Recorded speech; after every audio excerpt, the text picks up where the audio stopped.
ನಂಬಿಕೆ ನಂಬಿಕೆ ಕಳ್ಕೊಳ್ಳುವಂತ ಕೆಲಸ ಮಾಡಿದ್ಯಲ್ಲ, ನಾಚಿಕೆ ಆಗಲ್ವಾ ನಿನ್ಗೆ? ರೇವತಿ, ಏನೇ ಮಾಡ್ತಿದ್ಯಾ? ಮಾತಾಡ್ಬೇಡಿ ಅಜ್ಜಿ. ಇವತ್ ಯಾರು ಇವಳ ಪರ ಮಾತಾಡಬಾರ್ದು. ಹೇಳೆ, ಯಾಕೆ ನಾವೆಲ್ಲ ತಲೆ ತಗ್ಸೋಂಗ್ ಮಾಡ್ದೆ? ಅಮ್ಮ, ನೀನು ಈಗೆಲ್ಲ ಮಾತಾಡ್ಬೇಡಮ್ಮ. ನಾವ್ ಯಾವ ತಪ್ಪು ಮಾಡಿಲ್ಲ. ಹೌದು ಆಂಟಿ, ನಿಮ್ಗೆ ನಮ್ಮ ಬಗ್ಗೆ ಗೊತ್ತಲ್ವಾ? ಮಾತಾಡ್ಬೇಡ ನೀನು. ಮಾತಾಡ್ಬೇಡ.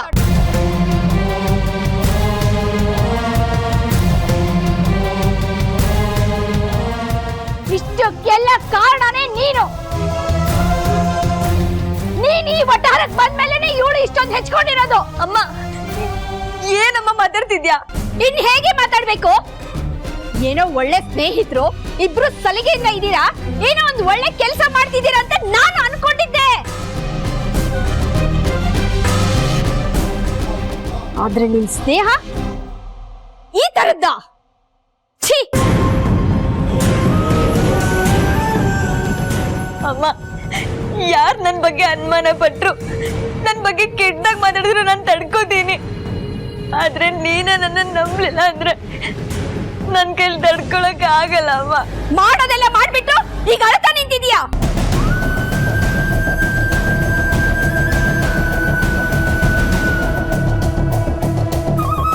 ನಾನ್ ನಿನ್ಗೆ ಹೇಳದೆ ತಾನೆ, ರಾತ್ರಿಯಲ್ಲೆಲ್ಲ ಉಳ್ಕೊಳ್ಳೋದು ಸರಿ ಇರಲ್ಲ ಅಂತ. ನೀನೇನಂದೆ? ಕೆಲ್ಸದ ನೆಪ ಹೇಳ್ದೆ. ಆಯ್ತು, ಸರಿ. ಇಬ್ರು ಒಂದೇ ರೂಮಲ್ಲಿ ಏನ್ ಮಾಡ್ತಾ ಇದ್ರಿ? ಏನ ಊರಲ್ಲಿ ಬೇರೆ ಹೋಟೆಲ್ಗಳೇ ಇರ್ಲಿಲ್ವಾ? ಬೇರೆ ರೂಮ್ ಇರ್ಲಿಲ್ವಾ?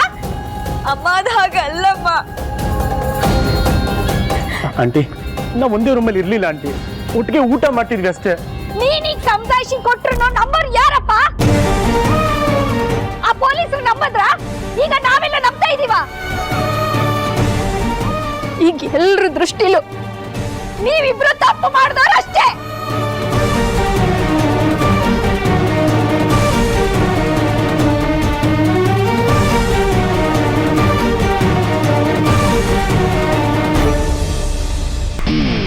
ಸ್ನೇಹಿತನ ಮಗಳ ಆರಾಧನಾ ಅಪ್ಪ ಮೂರ್ತಿಗೂ ನಮ್ಮಪ್ಪಂಗೂ ಯಾವ ಸೀಮೆ ಸ್ನೇಹಿತ? ಏನು ಹೇಳ್ತಿದ್ದ ನೀನು? ಮೂರ್ತಿ, ಏನ್ ಹೇಳಿದ್ರಿ ನೀವು? ಸ್ನೇಹಿತನ ಮಗಳ? ಯಾವ ಸ್ನೇಹಿತ? ಅಲ್ಲ, ನಮ್ ಸುಶಾಂತ್ ಜೊತೆ ಇರೋದು ಆರಾಧನಾ ಅಲ್ವಾ? ಹೌದು, ಅದಕ್ಕೆ ಆರಾಧನೆ. ಆ ಆರಾಧನಾ ಬೇರೆ ಯಾರೋ ಅಲ್ಲ, ನನ್ನ ಸ್ನೇಹಿತ, ಧರ್ಮನ ಸ್ನೇಹಿತ. ಆರಾಧನಾ ಶಿವಶಂಕರ್ ಮಗಳ ಅಂದ್ರೆ ನಾನು ಇಷ್ಟು ದಿನ ಎಲ್ಲಿದ್ದಾಳು ಅಂತ ಅನ್ಕೊಂತಿದ್ದವಳು ಈ ಆರಾಧನಾನ. ಏನಾಯ್ತು ಸಾವಿತ್ರಿ?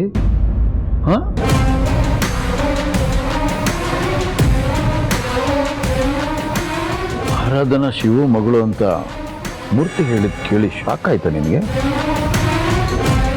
ಹೌದು ಸಾವಿತ್ರಿ, ನಮ್ಮ ಶಿವು ಮಗಳೇ ಈ ಆರಾಧನಾ.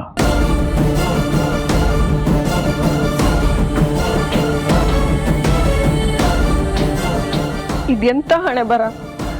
ನನ್ನ ಮಗಳ ಜೀವನದಲ್ಲಿ ಆಟ ಆಡಿದ ಆ ಶಿವಶಂಕರ್ ಹೇಗೋ ನನ್ನ ಮಗಳ ಜೀವನದಿಂದ ಹೊರಟು ಹೋದ ಅಂತ ಇಷ್ಟು ವರ್ಷ ನೆಮ್ಮದಿಯಾಗಿದ್ರೆ, ಈಗ ಆ ಆರಾಧನಾ ರೂಪದಲ್ಲಿ ಮತ್ತೆ ನನ್ನ ಮಗನ ಹಿಂದೆ ಬಿದ್ದಿದ್ದಾನಲ್ಲ. ದೇವ್ರೇ, ಇದನ್ನೇ ವಿಧಿ ಅನ್ನೋದು ಸಾವಿತ್ರಿ. ನನ್ನ ಗೆಳೆಯ ನನ್ನಿಂದ ದೂರ ಆದ್ನಲ್ಲ ಅಂತ ಹೇಳಿ ಪ್ರತಿ ಕ್ಷಣ ನಾನು ಕೊರಗ್ತಾ ಇದ್ದೆ. ಆದ್ರೆ ಆ ದೇವರು ಈ ಮಕ್ಕಳ ರೂಪದಲ್ಲಿ ಮತ್ತೆ ಅದನ್ನ ಬೆಸ್ತು ಬಿಟ್ಟ. ಇದನ್ನ ಋಣ ಅಂತಾನೂ ಹೇಳ್ತಾರೆ. ದಯವಿಟ್ಟು ಸಾಕ್ರಿ. ಈಗ ಸ್ನೇಹ ಋಣ ಅಂತ ಮಾತಾಡೋ ಹೊತ್ತಲ್ಲ. ನನ್ನ ಮಗ ಅದೆಲ್ಲೋ ಸಿಗಾಕೊಂಡು ಒದ್ದಾಡ್ತಾ ಇದ್ದಾನೆ. ಏನಾಗಿದೆಯೋ ಏನು ಅಂತ ನನ್ಗೆ ಹೊಟ್ಟೆ ಉರಿತಾ ಇದೆ ರೀ.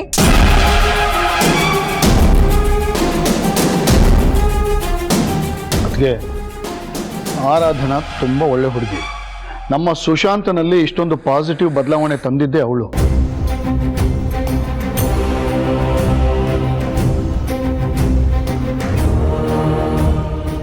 ಇದೆಲ್ಲ ನಿಮಗೂ ಗೊತ್ತಲ್ಲ. ಹೀಗಿರುವಾಗ ಅವರಿಬ್ಬರು ತಪ್ಪು ಮಾಡೋಕ್ಕೆ ಸಾಧ್ಯನೇ ಇಲ್ಲ. ನೀವು ಆರಾಮಾಗಿರಿ. ಇಲ್ಲ, ಅವಳು ಶಿವಶಂಕರ್ ಮಗಳು ಅಂದ ಮೇಲೆ ಇನ್ನೊಂದು ಕ್ಷಣನೂ ನನ್ನ ಮಗ ಅವಳ ಜೊತೆ ಇರಬಾರ್ದು.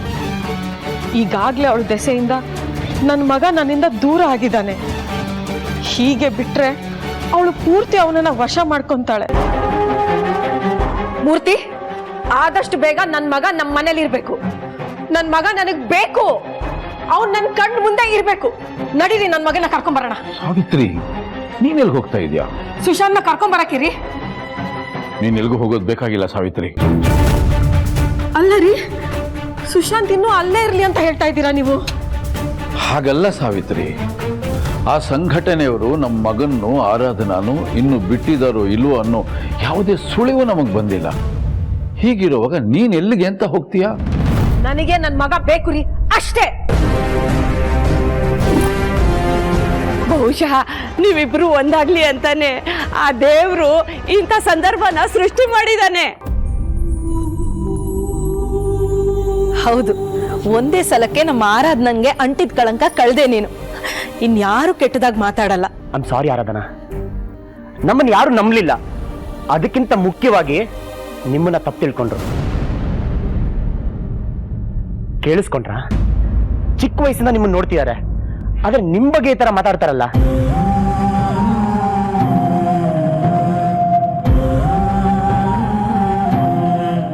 ನನಗದನ್ನೆಲ್ಲ ಸಹಿಸಕ್ಕಾಗ್ಲಿಲ್ಲ. ಎಲ್ಲನೂ ಸರಿ ಮಾಡ್ಬೇಕು ಅನ್ನೋ ಆತ್ರದಲ್ಲಿ ನಿಮ್ಗೊಂದು ಮಾತು ಕೇಳದೆ ತಾಳಿ ಕಟ್ಬಿಟ್ಟೆ. I am really sorry Aradhana.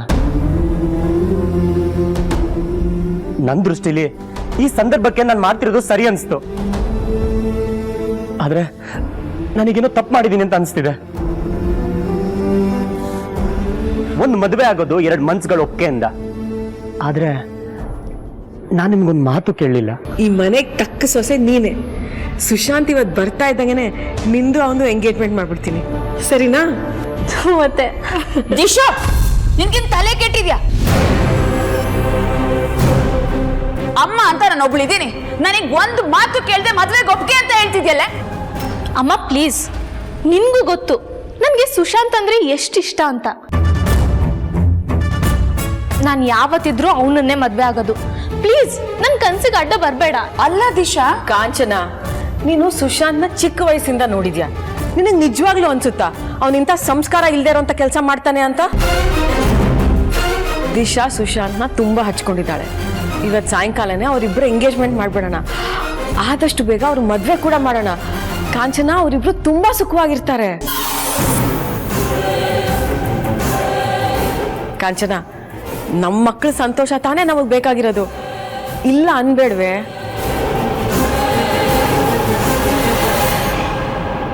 Mummy please.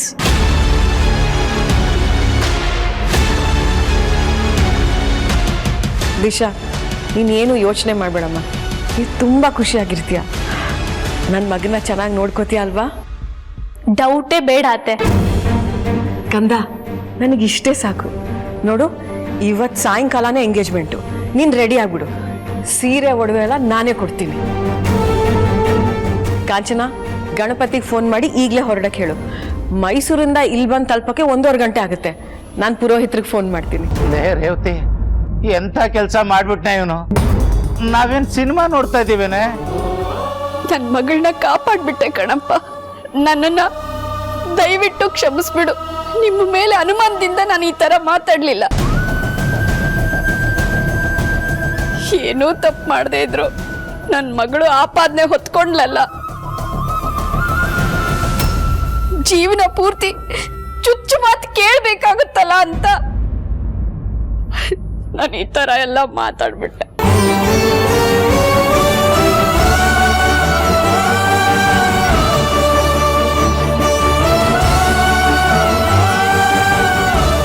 ಆದ್ರೆ ನೀನು ನನ್ನ ಮಗಳ ಕಡೆ ಯಾರು ಬೆರಳು ತೋರಿಸ್ಬಾರ್ದು ಹಾಗೆ ಮಾಡ್ಬಿಟ್ಟೆಲ್ಲಪ್ಪ.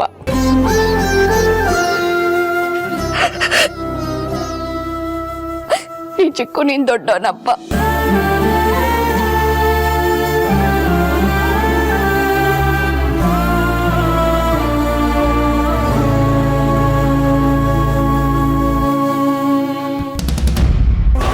ನಮ್ಮಪ್ಪ ಸರಿದ ಅವನಿದ್ದಾನೆ. ಧರ್ಮೇಂದ್ರ ರಾಷ್ಟ್ರಪ್ರಧಾನ. ಇಷ್ಟ ಅಲ್ಲ ರಾಜ್, ನನಗೊಬ್ಬ ಫ್ರೆಂಡ್ ಇದ್ದ. ನನ್ನ ಫ್ರೆಂಡ್ ಆಕ್ಸಿಡೆಂಟ್ ಮಾಡಿ ಕೊಂದು ಬಿಟ್ರು. ಯಾರು ಆ ಧರ್ಮೇಂದ್ರನ್ ಮಗ ಸುಶಾಂತ್ ರಾಜ್ ಪ್ರಧಾನ್. ಸಾವಿತ್ರಿ, ಏನ್ ಮಾಡಕ್ ಹೊರಟಿದ್ಯಾ ನೀನು? ರೀ, ನಾನಿವತ್ತು ದಿಶಂಗೂ ಸುಶಾಂತ್ಗೂ ಎಂಗೇಜ್ಮೆಂಟ್ ಮಾಡಿಸ್ಬೇಕು ಅಂತಿದ್ದೀನಿ. ಸಾವಿತ್ರಿ, ನನಗೆ ಏನಾಗಿದೆ? ಇದ್ದಕ್ಕಿದ್ದಾಗೆ ಎಂಗೇಜ್ಮೆಂಟ್ ಅಂದ್ರೆ ನಾವೇನ್? ರೀ, ಸುಶಾಂತ್ಗೆ ಯಾವತ್ತಾದ್ರೂ ಒಂದಿನ ಮದ್ವೆ ಮಾಡಿಸ್ಲೇಬೇಕು ತಾನೆ. ಅದು ಅಲ್ಲದೆ ದಿಶಾ ಸುಶಾಂತೇ ನನ್ ಗಂಡ ಅಂತ ಮನ್ಸಾರ ಯಾವಾಗ್ಲೂ ಒಪ್ಕೊಂಡ್ಬಿಟ್ಟಿದ್ದಾಳೆ. ನಾನು ಇವತ್ತು ಅದನ್ನ ನಿಶ್ಚಯ ಮಾಡ್ತಾ ಇದ್ದೀನಿ ಅಷ್ಟೇ. ನಾನ್ ನಿನ್ಗೆ ಹೇಳಿದ್ದೀನಲ್ವಾ, ಸುಶಾಂತ್ ಮದುವೆ ವಿಚಾರನ ಅವನೇ ನಿರ್ಧಾರ ಮಾಡ್ತಾನೆ. ಯಾಕೆ ಅವಸರ ಮಾಡ್ತೀಯ ನೀನು? ಇನ್ನೇನು ಸ್ವಲ್ಪ ಹೊತ್ತಿಗೆ ಬಂದ್ಬಿಡ್ತಾನೆ. ಅವನೊಂದು ಮಾತು ಕೇಳು, ಅವನ ಅಭಿಪ್ರಾಯ ತಗೋ, ಆಮೇಲೆ ನಿನ್ಗೇನು ಅನ್ಸುತ್ತೋ ಅದನ್ನು ಮಾಡು. ಅಲ್ಲ ರೀ, ನನ್ನ ಮಗನ ಮದ್ವೆ ವಿಚಾರದಲ್ಲಿ ನಿರ್ಧಾರ ತಗೊಳ್ಳೋ ಅಧಿಕಾರನೂ ನಂಗಿಲ್ವಾ? ಇದು ಅಧಿಕಾರ ಚಲಾಯಿಸೋ ವಿಷಯ ಅಲ್ಲ ಸಾವಿತ್ರಿ, ಮದುವೆ ವಿಷಯ. ಮಕ್ಕಳು ಮದುವೆ ವಿಚಾರದಲ್ಲಿ ಅವ್ರಿಗೆ ಸಂಪೂರ್ಣ ಸ್ವಾತಂತ್ರ್ಯ ಕೊಡಬೇಕು. ಅವರ ಬದುಕನ್ನು ಅವ್ರು ಆಯ್ಕೆ ಮಾಡ್ಕೊಳ್ಳೋದಕ್ಕೆ ಅವ್ರಿಗೊಂದು ಅವಕಾಶ ಕೊಡಬೇಕು. ಇದರಲ್ಲಿ ನಮ್ಮ ಪ್ರತಿಷ್ಠೆ ಎಲ್ಲ ಇರಬಾರ್ದು. ನೋಡಿ, ಸುಶಾಂತ್ ವಿಚಾರದಲ್ಲಿ ನನ್ನ ನಿರ್ಧಾರನೇ ಫೈನಲ್. ನಿಮಗ್ ನಂಬಿಕೆ ಇದೆ ಅಲ್ವಾ, ನಾನು ಏನೇ ಮಾಡಿದ್ರು ನನ್ನ ಮಗನ್ ಒಳ್ಳೇದಕ್ಕೆ ಅಂತ. ಅಂದಮೇಲೆ ನೀವ್ ಹೀಗೆ ವಿರೋಧ ಮಾಡಬೇಡಿ. ನೀನು ಯಾಕೆ ಮದುವೆ ವಿಚಾರದಲ್ಲಿ ಇಷ್ಟೊಂದು ಅವಸರ ಮಾಡ್ತಾ ಇದೆಯಾ ಸಾವಿತ್ರಿ? ಇದ್ರ ಹಿಂದೆ ಬೇರೆ ಏನಾದರೂ ಕಾರಣ ಇದೆಯಾ? ಹೌದು, ಇದೆ. ನನ್ನ ಮಗ ಆ ಶಿವಶಂಕರ್ ಮಗಳನ್ನ ಪ್ರೀತಿಸ್ತಾ ಇದ್ದಾನೆ ಅನ್ನೋ ನಿಜ ನನಗೆ ಗೊತ್ತಾಗಿದೆ. ಅದಾಗಬಾರ್ದು. ಅದಕ್ಕೆ ದಿಶಾನ ಅವನ ಮದುವೆ ಆಗಬೇಕು. ಅವರಿಬ್ರು ಸುಖವಾಗಿರ್ಬೇಕು. ಸಾವಿತ್ರಿ, ನಿನ್ನನ್ನೇ ಕೇಳ್ತಾ ಇರೋದು ನಾನು. ರೀ, ಇವತ್ತು ದಿಶಾ ಜೊತೆ ನನ್ನ ಮಗನ ಎಂಗೇಜ್ಮೆಂಟ್ ನಡೆಯುತ್ತೆ ಅಷ್ಟೇ.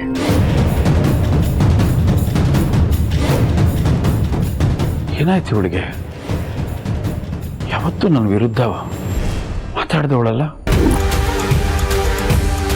ಗುಡ್ ಅಮ್ಮ, ನಾನು ಹೇಗೆ ಆಡಿಸ್ತಿದ್ದೀನೋ ಹಾಗೇ ಆಡ್ತಿದ್ಯಾ. ಈ ಗೊಂಬೆ ಆಟ ನಿಜಕ್ಕೂ ಥ್ರಿಲ್ಲಿಂಗ್ ಆಗಿದೆ. ನಾನು ತಾಳಿ ಕಟ್ಟಿದೆ, ಸಮಸ್ಯೆ ಮುಗೀತು, ಹೊಸ ಜೀವನ ಶುರು ಆಗ್ತಿದೆ. ಆದರೆ ಈ ಬೆಡ್ರೂಮ್ ಮಧ್ಯೆ ಒಂದು ವಿಷಯ ಉಳಿದಿದೆ. ಅದೊಂದನ್ನ ನಾವು ಕ್ಲಿಯರ್ ಮಾಡ್ಕೊಳ್ಳೇಬೇಕು. ಏನೇ ಇದ್ರು ಮನಸ್ಸು ಬಿಚ್ಚಿ ಮಾತಾಡಿ ರಾಜ್. ನಿಮ್ಗೆ 2 ವಿಷಯ ಹೇಳಬೇಕು ಮುನಿಯಮ್ಮ.